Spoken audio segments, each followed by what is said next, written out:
Le 20 janvier 2024, au moment où je renouvelais kwa 20 Mutarama 2024 nibwo narahiraga imbere y'abanyekongo gukomeza kuyobora igihugu kuri manda yanjye ya kabiri. Nari narihaye rero intego 6 z'ibanze zo kuyobora igihugu. Uyu munsi izi ntego zabaye 10 kandi nizo zerekeza buri munsi umurongo w'ibikorwa by'igihugu. Ni muri urwo rwego rero, mu rwego rw'icyubahiro no kumva uburemere bw'inshingano, nitabiriye rero uyu munsi kugira ngo ntange ishusho y'umwaka wa 2025. Cet exercice n'est pas une simple formalité institutionnelle pour moi. C'est un rendez-vous. Ibi rero si umuhango gusa, ni igihe cyo kuvuga ukuri ko kugaragaza ibyo dushinzwe n'icyizere cy'ejo hazaza. Ukuri ku byo twanyuzemo, ibyo twagezeho n'ibisigaye gukorwa.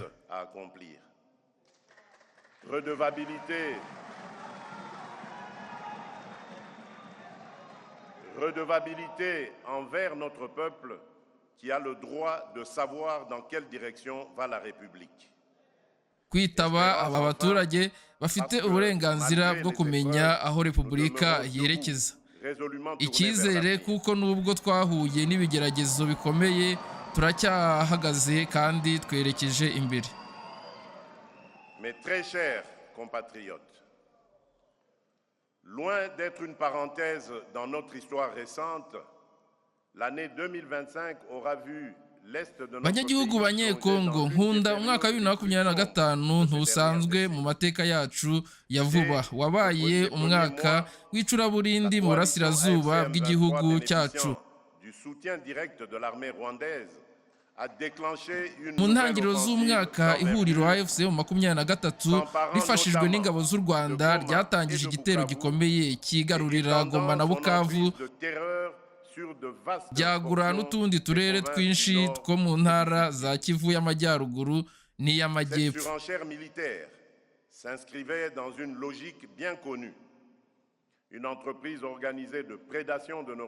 Ibi bikorwa bya gisirikare bigamije kwambura igihugu umutungo wacyo kamere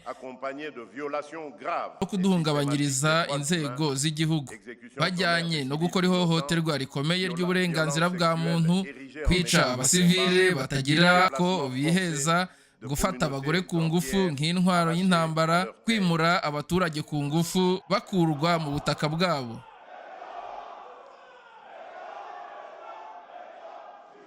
Kugira ngo abo bari kuvugira inyuma na bari kubwira Tshisekedi ko ari we gusa bafite nta wundi wamusimbura.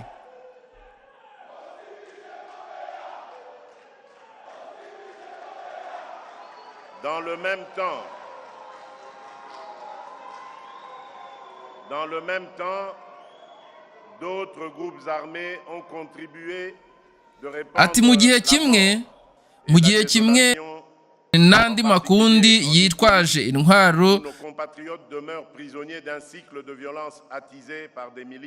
yakomeje kwica no gutera ubwoba cyane cyane muri Ituri, aho abaturage barushaho kuzengerezwa n'imirwano y'amatsinda y'imbere mu gihugu n'ayaturukaga hanze.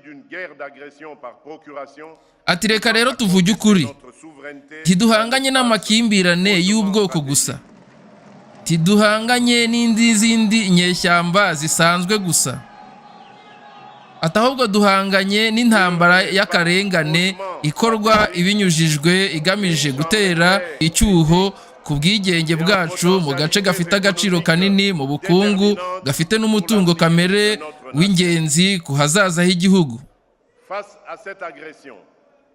Duhanganye rero n'iyi ntambara, twatanze igisubizo cya gisirikare, icy'inzego za leta n'icy'ububanyi n'amahanga. Ingabo zacu za FARDC rero zifatanyije na polisi, inzego z'ubutasi n'abarwanyi b'igihugu wazarendo bahagaritse rero ibitero byinshi by'umwanzi, barinda imihanda y'ingenzi, ibice by'ingenzi by'igihugu n'imirongo y'ubutabazi bw'abantu. Elles ont contenu plusieurs offensives majeures de l'ennemi, stabilisé des axes vitaux, sécuriser des agglomérations stratégiques et protéger des corridors humanitaires.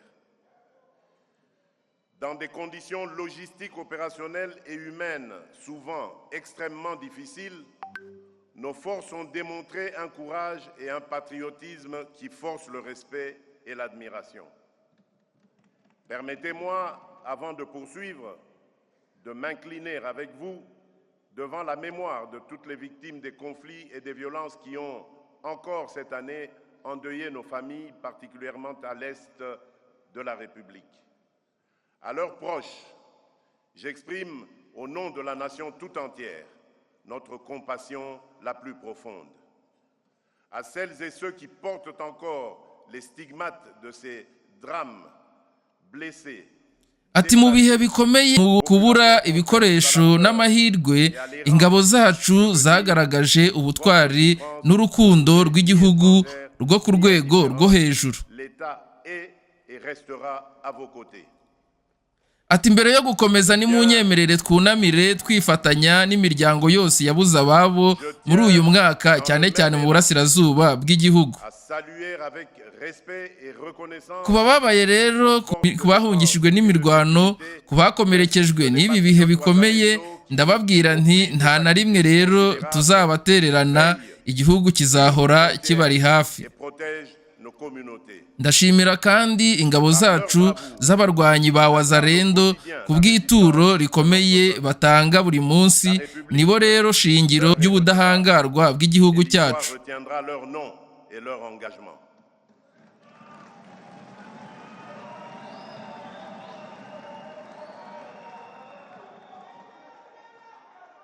En leur honneur, je vous invite à vous lever et à observer un Mu moment. kububaha rero ndabasaba guhaguruka tube ducecetse akanya gatoya tubibuka. Bakibuka abahuye n'ibyo byago byabereye mu burasirazuba bwa Kongo ndetse n'Abazalendo baguyemo. Ati ndabashimiye cyane. Mes très chers compatriotes, Ati bakunzi b'igihugu à cyacu. chaque fois de la dynamique changeante du théâtre des opérations, j'ai engagé une reconfiguration en profondeur de notre dispositif de Ati mu défense rwego rwo guhora twitaye ku mpinduka rero zigenda zibaho ku rugamba, natangiye ivugurura ryimbitse ry'ingengo y'imikorere y'ingabo zacu. et une lutte résolue Harimo contre kongera les réseaux gutunganya de ubuyobozi bumwe na bumwe mu operasiyo, kongera kwimura imbaraga kuri furo z'ingenzi, gukomeza ubushishozi n'ubutasi bwa gisirikare ndetse no guhashya burundu imiyoboro y'ubucuruzi bwa magendo ikomeza gutera inkunga intambara.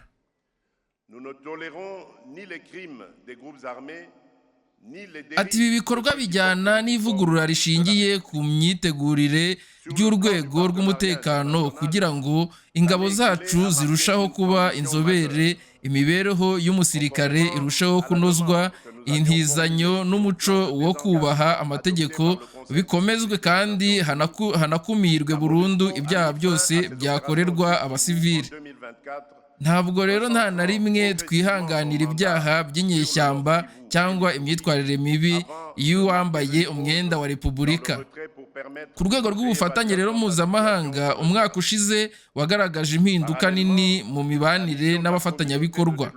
Dukurikije rero icyifuzo cyacu n'umwanzuro w'inama y'umutekano y'umuryango w'abibumbye MONUSCO yarangije ibikorwa byayo muri Sud Kivu 2024, ikomeza kugabanya ibikorwa bihoraho mu ntara ya Kivu y'Amajyaruguru no muri Ituri mbere yo guhagarika indi ntambwe kugira ngo rero hagenzurwe uko ibintu bihagaze ku butaka. de son territoire et de sa population. Ces évolutions ne traduisent aucun repli sur soi. Elles marquent plutôt un choix assumé, celui de passer d'une logique d'assistance sans horizon à une souveraineté renforcée en consolidant nos capacités. Ati mu gihe kimwe rero umuryango wa SADC wari waje gufasha mu kugarura ituze mu burasirazuba kuva mu mpera z'umwaka wa 2023, warangije igihe cyawo muri Werurwe 2025. Ibi byongera rero kwerekana ko nta mutwe wo hanze ushobora gusimbura inshingano z'ingenzi za leta ya Kongo mu kwirindira igihugu cyayo n'abagituye.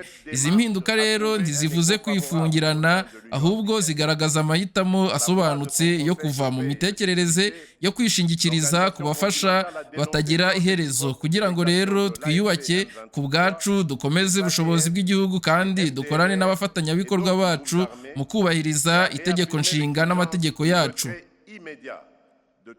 Ati Repubulika Iharanira Demokarasi ya Kongo rero yakomeje kwerekana ukuri ku biba mu burasirazuba bwayo. Ibyo twumvise rero neza mu muryango wa Afurika Yunze Ubumwe, inama y'amahoro n'umutekano ya Afurika EAU yamaganye rero mu buryo bugaragara ubugizi bwa nabi bwa FC23, ADF na FDLR n'andi matsinda yitwaje intwaro. Inasaba ko rero ingabo zose z'amahanga ziri mu gihugu cyacu nta ruhushya zibifitiye zihita zikurwa ku butaka bwa Kongo. C'est dans ce contexte et avec le sens des responsabilités que commande l'intérêt supérieur de la nation.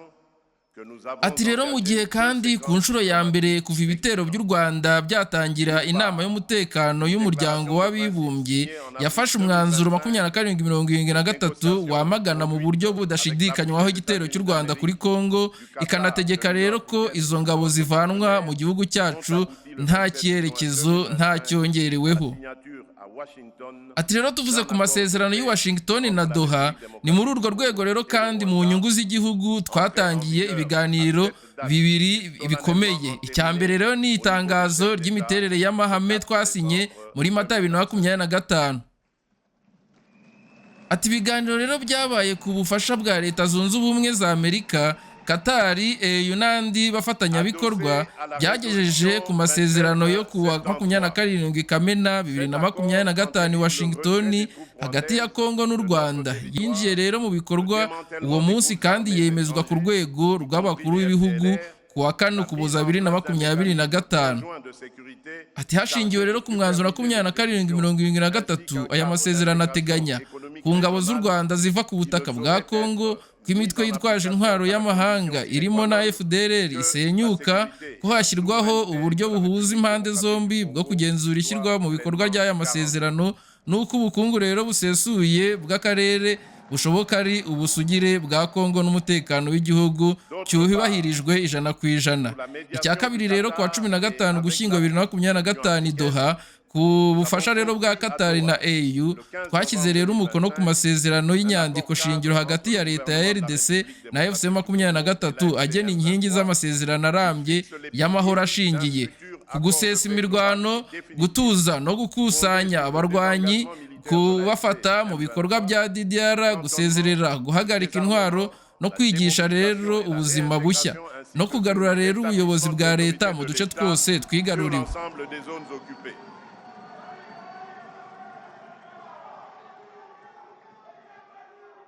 Permettez-moi d'être parfaitement clair. Ni munyemerere mvuge ndashidikanya, aya masezerano ntabwo arimo na kimwe cyambura Kongo ubusugire bwabyo.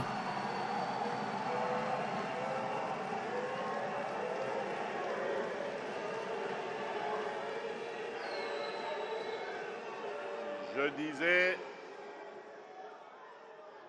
permettez-moi d'être parfaitement clair. Ces accords ne consacrent aucune forme de partage de notre souveraineté.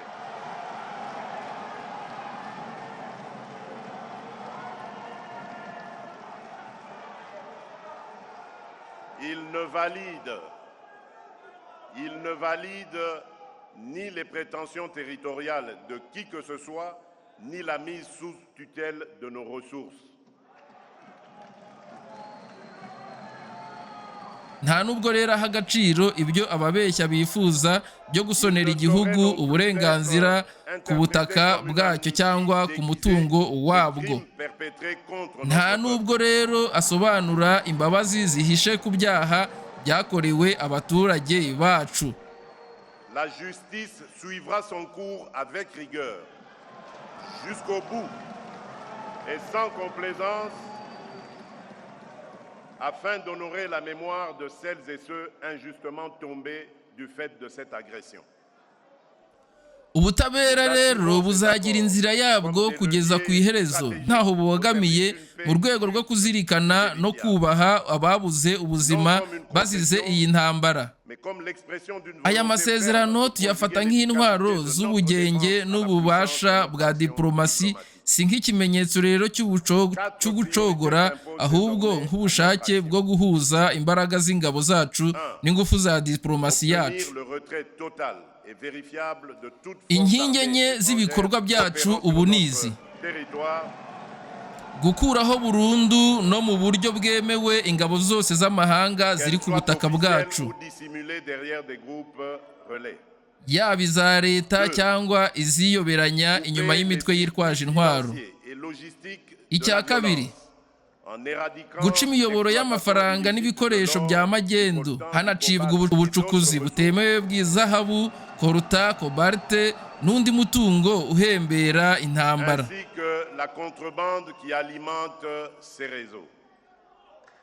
Icya gatatu,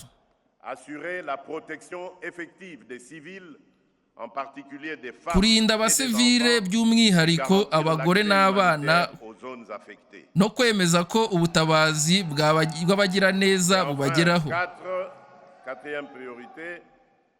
Icya kane rero mu nkingi enye z'ibikorwa byacu ni ugushinga amahoro ahamye hifashishijwe imbaraga z'umutekano,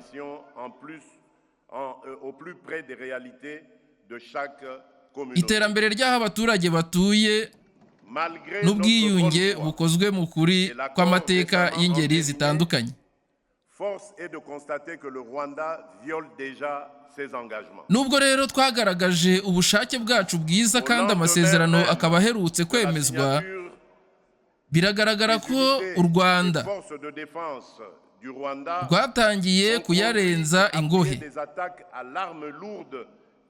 Ku munsi wakurikiyeho, ingabo z'u Rwanda zifatanyije na AFC-M23 zahagabye ibitero bikomeye biturutse mu mujyi wa Bugarama mu Rwanda, bikoresheje rero intwaro ziremereye kandi zikomeye.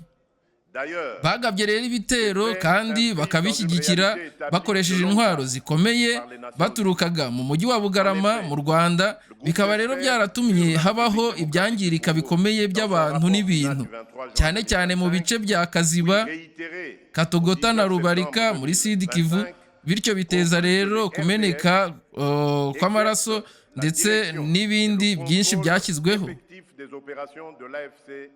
Ati ibi rero nanone bigaragaza ukuri kwamaze kugaragazwa n'umuryango w'abibumbye kuva kera. Mu by'ukuri rero itsinda ry'impuguke za Loni ku birebana na Repubulika Iharanira Demokarasi ya Kongo mu mibare yaryo ya nyuma yo kuwa 23 Kamena 2025 ndetse ryongera kubisubiramo ku ya 19 Nzeri 2025, ryemeje ko ingabo z'u Rwanda RDF arizo zitanga amabwiriza, ubuyobozi n'igenzura ku mirwano ya AFC-M23, bityo rero bigashinga mu buryo bweruye uruhare rw'akazi ka leta y'u Rwanda.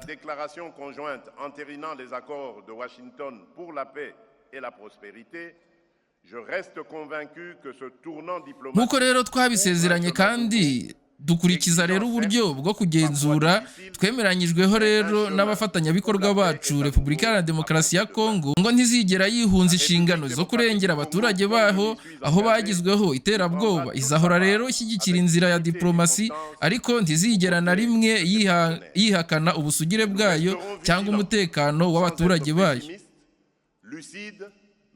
Nk'uko rero nabigarutseho mu muhango wo gusinya itangazo ryemeza amasezerano ya Washington ku mahoro n'uburumbuke, ndacyemera ntashidikanya ko iki cyerekezo gishya cya diplomasi gifungura inzira nshya, inzira ishobora kuba ikomeye rimwe na rimwe, ariko inzira aho amahoro yongera kuba hafi kugerwaho.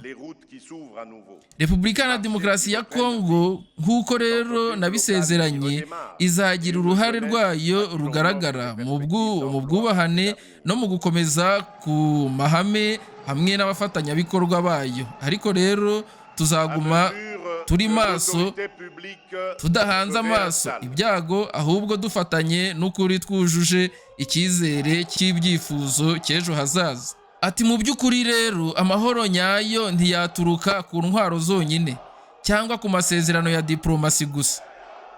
amahoro azagaragaza mu buzima bwa buri munsi. Ubwo rero leta izaba yagarutse n'amashuri n'amavuriro, ubwo imihanda izongera gufungurwa, ubwo amasoko azongera gukora no gusurwa, ubwo rero ibikorwa by'abikorera nabyo bizongera gukora bifungurwe, ndetse no ku rubyiruko rw'igihugu dushakira akazi, icyizere cy'ejo hazaza.